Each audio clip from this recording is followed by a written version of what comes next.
পেঁয়াজ তো মাঠে মানুষ উঠাচ্ছেই না। না উঠো কি করবা, দাম কম। ফুলকপির মতন চাষ দিয়ে বইতে সার বানানো লাগবে। যে পিস হয়েছে এলে বউ বেশি টাকা দেওয়া লাগবে সারা লারে, তাছাড়া হবে না। বউ বেশি না, বউ বেশি টাকা দেওয়া লাগবে। তো বউ তো এটা বেশি এবার প্রতি বছরই তো বেচা লাগবে। বউ দিব। আচ্ছা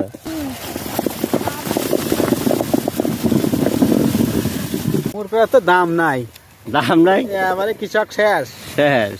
মুরগিরা আপনার 2025-এ থাকলে আর কি কৃষক মোটামুটি বাঁচত। অবশ্যই অবশ্যই। কিন্তু এখন যে পরিমাণে দাম আছে কৃষক আর কি বাঁচে না। বাঁচে না।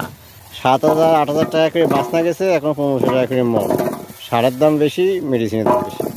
মাঠকে মাঠ মুখ কাটা।